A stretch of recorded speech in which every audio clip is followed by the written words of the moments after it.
Look, it's very early. Right now, I think I'm impressed with everybody. So far, everybody. If I wasn't in the first month, and some of them just got here, they just got approved 2 days ago, right? But I think I'm very impressed with everybody. So far, I'm very happy with all of the choices. I think that Elon has done incredibly with some groups, and some groups are much easier than others. It is true. State is a, very difficult situation. We're right now negotiating very successfully, I think, with Russia and with Ukraine, and we have a lot of countries involved, and we have to be a little bit careful what we do and who we're terminating. But Marco is doing that I think he's going to be very precise. It's going to be, we're cutting down government. We're cutting down the size of government. We have to. We're bloated. We're sloppy. We have a lot of people that aren't doing their job. We have a lot of people that don't exist. You look at Social Security as an example. I mean, you have so many people in Social Security where, if you believe it, they're 200 years old. And what we're doing is finding out, are checks going out for that? And is somebody cashing those checks who's maybe 35 years old, okay? So there's a lot of dishonesty, there's a lot of fraud. But I think at this moment, I'll take Elon off the spot. I think that he's impressed. He said it very well, better than I can say it, that he's impressed with the people in this room, very impressed. And I am too, and it's too early to say, but I think everybody's on board. They all know. We want to balance a budget. We want to have a balanced budget within a reasonably short period of time, meaning maybe by next year or the year after, but maybe even sooner than that. Mr. President, your number one issue was the border. We just got new information that they're doxing our federal agents. They're putting their personal information out there, these activists, and they're disrupting the operation. So you got Trinidad Aga running all across the country. Well, we have activists, that's true. And so what are we going to do about the activists? Yeah, a lot of those activists are acting illegally, and we'll give that to our Attorney General, and she'll take a look at that very strongly. But we also having tremendous support from Border Patrol, from ICE. The ICE agents have been unbelievable. Border Patrol, their leadership at Border Patrol has been incredible, and they're working very well. And as you know, and I saw you reporting it this morning, actually, we set records on the least number of illegal aliens coming in, migrants coming into our country that we've had in more than 50 years. And we did this all within a period of weeks because we took over a mess. The world was pouring in. And remember, they were coming in from jails and prisons and mental institutions and insane asylums, and they were gang members and drug dealers. Anybody wanted to come in, they came. And from not just South America, from all over the world. So it's amazing what they've done. And Christie and Tom Holman, the job they've done has been absolutely amazing. We set records for and we want people to come into our country, by the way, but they want to come in, they have to come in legally. I want that to be really understood. We want people in our country, but they have to come in legally. Can I follow on that, Mr. President, about the Trump Gold Card idea that you unveiled yesterday? I hope you like it. I await more information, but the question is, does this reflect a view on your part that the American immigration system has never been properly monetized as you feel it should be? Well, not so much monetized. It hasn't been properly run. I get calls from, as an example, companies where they want to hire the number one student at a school. A person comes from India, China, Japan, lots of different places, and they go to Harvard, the Wharton School of Finance, they go to Yale, they go to all great schools, and they graduate number one in their class.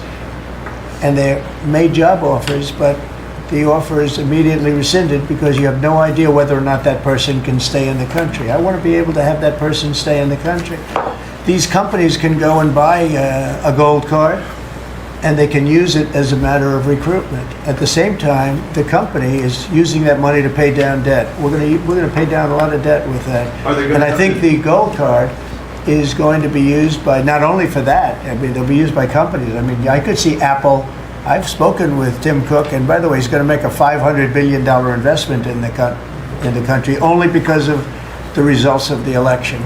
And I think because of tariffs. He's going to want to be in the country because of tariffs. Because if you're in the country, there is no tariff. If you're out of the country, you got to pay tariffs. And that's going to be a great investment, I think, that he's making. I know it's going to be a great investment, but we have to be able to get people in the country, and we want people that are productive people. And I will tell you, the people that can pay $5 million. They're going to create jobs. They're going to spend a lot of money on jobs. And I don't know, maybe it will sell like crazy. I happen to think it's going to sell like crazy. It's a bargain. But Will they have to we'll commit know to a fairly certain soon. number? I think Howard and Scott, a few of you really are responsible for it. But Howard, if you want to discuss that for a couple of minutes, I think I'd like to have you. I think it's going to be a very successful program. This is Sure. commerce. So the EB-5 program, which has been around for many years, had investment of $1 million into projects in America. And those projects were often suspect, they didn't really work out, there wasn't any oversight of it. And so for $1 million investment, you got a visa and then you came into the country and ended up with a green card. So it was poorly overseen, poorly executed. Then you had our border open where millions of people came through. So the idea is we will have a proper business. We will modify the EB-5 agreement. Christy and I are working on it together.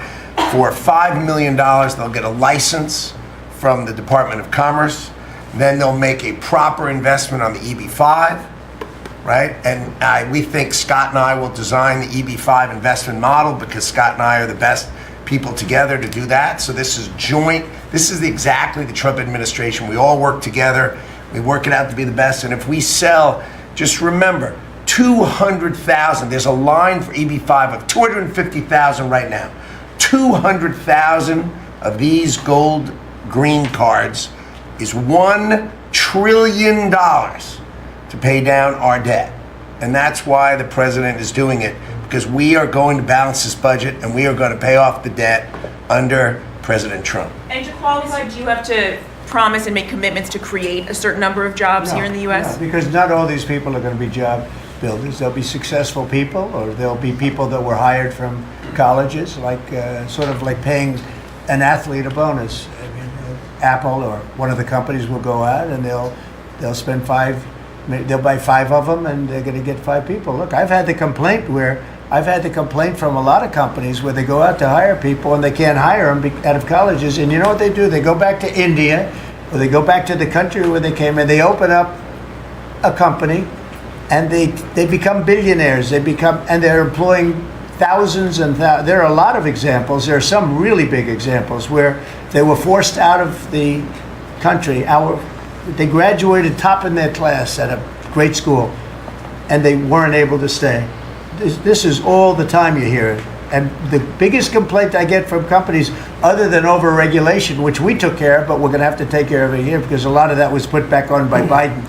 But the biggest complaint is the fact that they can't have any longevity with people. This way they have pretty much unlimited longevity.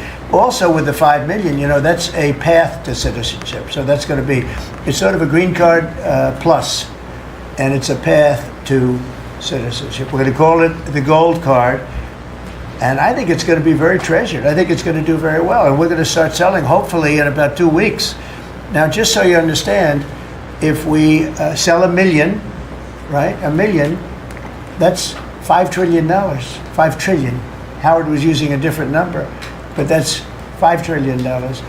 If we sell 10 million, which is possible, 10 million highly productive people coming in, or people that we're going to make productive, they'll be young but they're talented, like a talented athlete.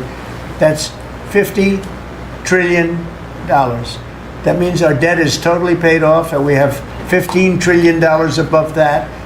And now I don't know that we're going to sell that many. Maybe we won't sell many at all, but I think we're going to sell a lot because I think there really is a thirst. No other country can do this because people don't want to go to other countries. They want to come here. Everybody wants to come here, especially since November 5th. Mr. President, how can you All be vetted, by the way. All these people will be vetted.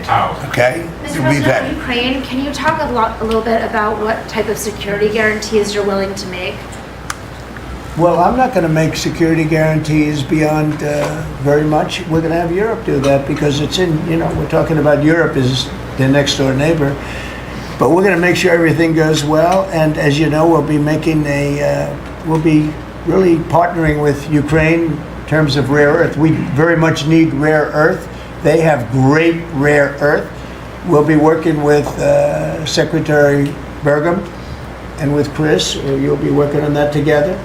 And we're going to be able to have tremendous, I mean, this gives us, because we don't have that much of it here. We have some, but we don't have that much, and we need a lot more to really propel us to the next level to lead in every way. We're leading right now with AI, we're leading with everything right now, but we need resources. We have to double our electric capacity. We have to do many things. We have to really triple, if you think of it, the electric capacity from what we have right now, if you can believe it. So I just say this, the deal we're making gets us, it brings us great wealth. We get back the money that we've spent, and we hope that we're going to be able to settle this up. We want to settle it. We want to stop. I tell you what, I'm doing it for two reasons, but the number one reason by far is to watch all these people being killed. I see pictures every week from, I assume satellite pictures mostly, but there's some pictures on site of thousands of soldiers that are being killed. They're being decimated because equipment today, military equipment, is so powerful and so devastating. And number one, I want to see people stop. And they're not from here, they're from primarily two other countries. And then, by the way, let's talk about the Middle East. We got to solve that problem too. And that's come a long way. We're doing very well in that also. A lot of things are happening on that. But I'm watching soldiers being killed, Ukrainian and Russian soldiers being killed. My number one thing is to get that stopped. My number two thing is I don't want to have to pay any more money, because Biden has spent $350 billion without any chance of getting it back. Now we're going to be getting all of that money back plus a lot more. And we provided a great thing. I mean, we provided something very important. And we'll be working with Ukraine, and because we'll be taking that, we're going to be taking what we're entitled to take.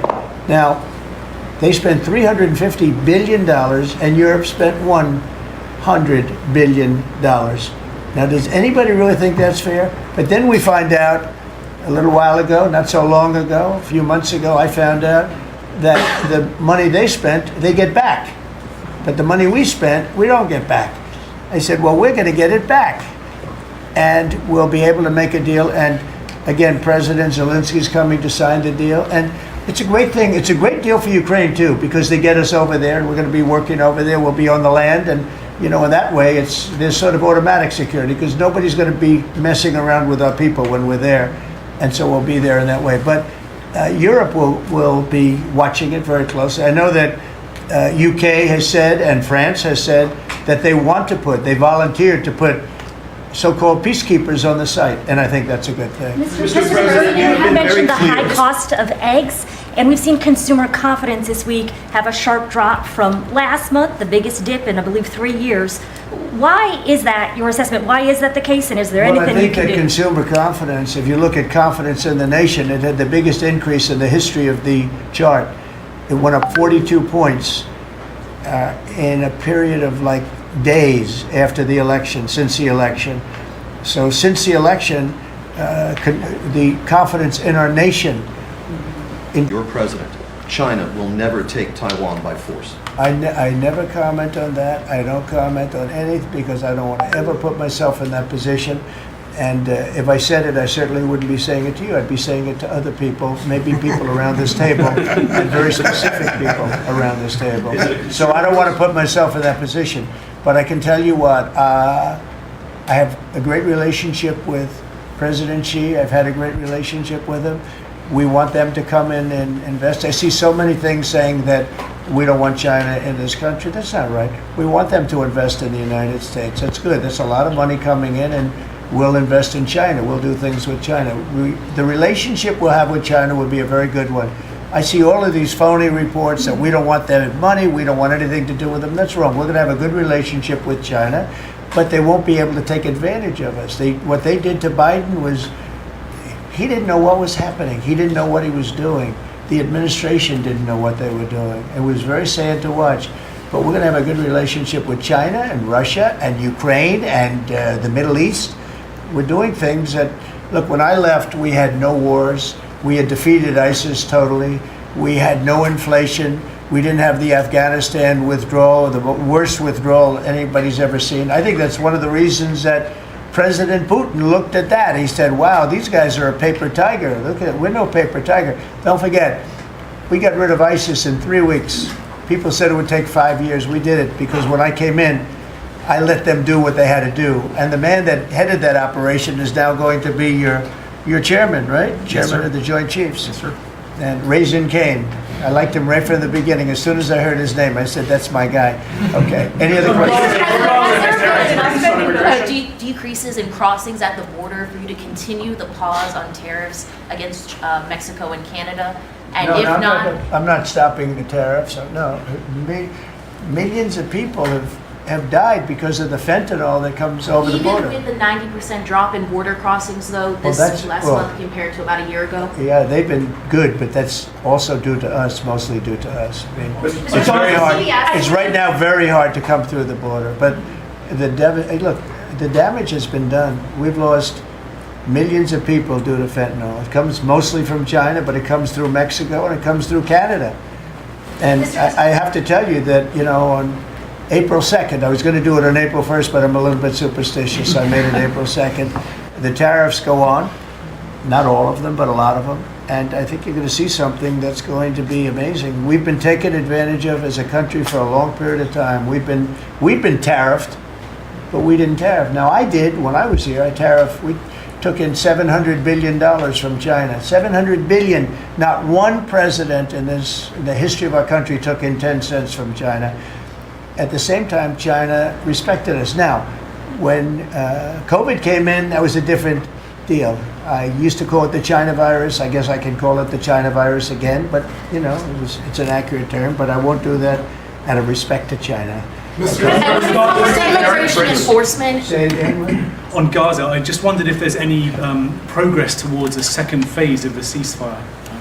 Well, I'm very disappointed when I see four bodies came in today. These are young people. Young people don't die, okay? Young people don't die. These are young people. 4 bodies came in today. They think they're doing us a favor by sending us bodies. So, look, that's a decision that has to be made by Israel, by Bibi. But Israel has to make that decision. We got a lot of hostages back. But it's very sad what happened to those people. I mean, you had a young lady with her hand practically blown off. You know why it blew up? Because she put up her hand to try and stop a bullet that was coming her way. And it hit her hand and blew off her fingers, big part of her hand. This is a vicious group of people. And Israel's going to have to decide what they're doing. Phase 1 is going to be ending. Think of it, today they sent in 4 bodies. And I will say one thing, though. I've spoken to a lot of the parents and a lot of the people involved. They want those bodies almost as much and maybe even just as much as they wanted their son or their daughter. Amazing. Please, sir, please. My son is dead, but they have his body. Please, can you get it for us? It's the biggest thing. It's incredible, the level. They want the bodies of these people. They're dead. They're dead. And when I saw the ones that came in 2 weeks ago, they looked like they just got out of a concentration camp. Then the following week, a group came in and they weren't as bad and as bad a shape. But Israel's going to have to make a decision. You're right, phase 1 and now phase 2 has started. And today we got some, very, very, we knew they were dead, by the way. We knew that they were going to be bodies as opposed to people that were living. But it's a very sad situation. At some point, somebody's going to say, hey, we got to do something about this. Mr. President, you were just talking about Afghanistan and the botched withdrawal. Have all the generals or command staff that were involved with the withdrawal been fired or relieved of duty? Well, that's a great idea. I'm not going to tell this man what to do, but I will say that. If I had his place, I'd fire every single one of them, Pete. That's a very good question. Well, it's a question we've thought a lot about. We're doing a complete review of every single aspect of what happened with the botched withdrawal of Afghanistan and plan to have full accountability. It's one of the first things we announced at the Defense Department for that reason, sir. Certainly, General Raisin Kane, who's on his way in, was not a part of that. Instead, was a part of leading the effort against ISIS by untying the hands of warfighters and finishing the job properly and then bringing our troops home. So we're taking a very different view, obviously, than the previous administration, and there will be full accountability. I don't see big promotions in that group. And I think they're going to be largely gone. I know the man on my left. I think they're going to be largely gone. That was a horrible display. And, I've dealt with the parents and the family of the 13 that were killed. But nobody ever talks about the 40 that were so badly hurt, with the arms and the legs and the face and the whole thing, the missing arms and legs. It was so terrible the way that was handled. And it should have been gone through Bagram. We have a big base with big fences and nobody can get in, and you have, hundreds of acres instead of a little local airport where the whole place went crazy. That was so badly handled, and I would think that most of those people are going to be gone. Are we going to take Bagram back? So I'll tell you what has bothered me very much, very, very much. We give billions of dollars to Afghanistan. Nobody knows that. Nobody knew that. Do you know we give billions of dollars to Afghanistan? And yet we left behind all of that equipment, which wouldn't have happened. We were getting out under me. I'm the one that got it down to 5,000 people. We were going to get out, but we were going to keep Bagram, not because of Afghanistan, but because of China, because it's exactly 1 hour away from where China makes its nuclear missiles. So they were going to keep Bagram. We were going to keep a small force on Bagram. We were going to have Bagram Air Base, one of the biggest air bases in the world, one of the biggest runways, one of the most powerful runways, in the sense that it was very heavy concrete and steel. You could carry about anything. You could land anything on those runways. We gave it up. And who's occupying it right now? China. Biden gave it up. So we're going to keep that, and we're going to have a withdrawal, and we're going to take our equipment. We're going to do it properly. We're going to do it we're going to keep the equipment. Well, they ran out. It was, what happened there was, in fact, in all fairness to Putin, when he saw that, he said, well, this is our time to go into Ukraine, I guess, because the timing seemed to be about right. But we send them billions of dollars in aid, which nobody knows. If the American public knew that, they know it now. And if we're doing that, I think they should give our equipment back. And I told Pete to study that. But we left billions, tens of billions of dollars worth of equipment behind. Brand new trucks. You see them display it every year, or their little roadway someplace where they have a road and they drive waving the flag and talking about America. Beautiful equipment that's the top of the line stuff, brand new stuff. Now it's getting older, but you know what? We're going to pay them. I think we should get a lot of that equipment back. You know that Afghanistan is one of the biggest sellers of military equipment in the world. You know why? They're selling the equipment that we left. We're first. They were second or third.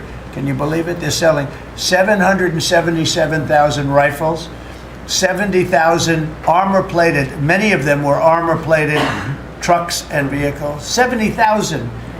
If you think of a used car lot, the biggest one in the country, if I would say, JD, if somebody had 500 cars, that would be a lot.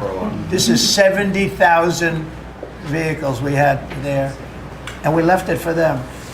I think we should get it back. Mr. The spending bill that passed last night aims to cut $2 trillion. Right. Can you guarantee that Medicare, Medicaid, Social Security will not be touched? Yeah, I have said it so many times, you shouldn't be asking me that question.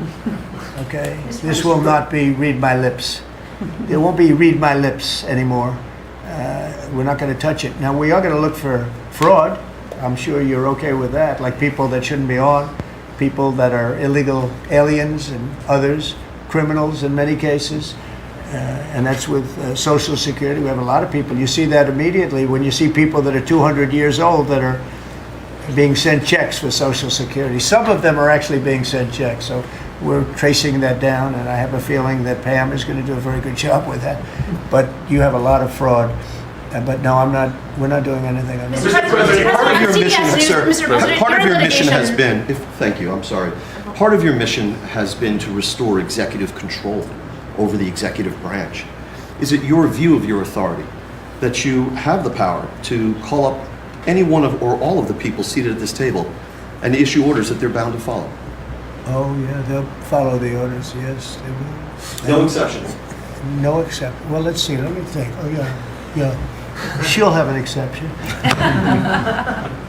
Of course, no exceptions. You know that. Mr. President, can you clarify the Canada-Mexico tariffs? You had put that 30-day pause, but you just referred to April. 25%. 25%. When does it go into effect? April 2nd, April 2nd for Canada-Mexico. correct. And for everything. Well, we have the fentanyl-related is a pause. If they can prove to the president they've done an excellent job That's what they first do in 30 you days. guys seen any But then the change? overall is April 2nd. So the big transaction is April 2nd, but the fentanyl-related things, they're working hard on the border. At the end of that 30 days, they have to prove to the president that they've satisfied him to that regard. If they have, gonna be then hard he'll to give them a pause, or he won't. But It's going that's to be up hard to to him. We'll see. satisfy. We lose 300,000 people a year to fentanyl. Not 100, not 95, not 60 like you read. You know, you've been reading it for years. We lost, in my opinion, over the last couple of years, on average, maybe close to 300,000 people dead. And the families are ruined. You know, when they lose a daughter, when they lose a son, the families are never the same. You're never going to be the same. So you're talking about 1 million people. But when the daughters die, I see it, daughters die and the sons die because of fentanyl. And in some cases, I don't even know they're taking it. They're buying something else and it's laced with fentanyl and they end up dying. And I've known many people who've lost children to fentanyl and for other reasons, but to fentanyl, it's such a big killer. And those people are never the same people. I mean, I've seen people that for the rest of their lives, they're not the same people. They're so different, it's not even believable. Dynamic people, happy people they die a miserable death. And that's because of the crap that comes in through China and through Mexico and through Canada. A lot of it comes through Canada. Look, we support Canada. $200 billion a year in subsidies, one way or the other. We let them make millions of cars. We let them send us lumber. We don't need their lumber. We're going to free up our lumber. Lee's going to do that, head of environmental. We're going to free up our lumber. We have the best lumber there is. We don't need their lumber. What do we need their lumber for? When you look at we subsidize them $200 billion a year. Without us, Canada can't make it. You know, Canada relies on us 95%. We rely on them 4%. Big difference. And I say Canada should be our 51st state. There's no tariffs, no nothing. And I say that we give them military protection. They have a very small military. They spend very little money on military. On NATO, they're just about last in terms of payment because they say, why should we spend on military? That's a tremendous cost. Most nations can't afford to even think about it. Why should we spend on military? The United States protects us. And I would say that's largely true. We protect Canada, but it's not fair. It's not fair that they're not paying their way. And if they had to pay their way, they couldn't exist. When I spoke to, let's call it the Prime Minister rather than the governor, but when I spoke to him, I said, why are we giving you $200 billion a year? He was unable to answer the question. I said, why are we letting you make millions of cars and send them in? He was unable to answer the question. Justin Trudeau, nice guy. I think he's a very good guy. I call him Governor Trudeau. He should be governor because the fact is that if we don't give them cars, we don't have to give them cars. The tariffs will make it impossible for them to sell cars into the United States. The tariffs will make it impossible for them to sell lumber or anything else into the United States.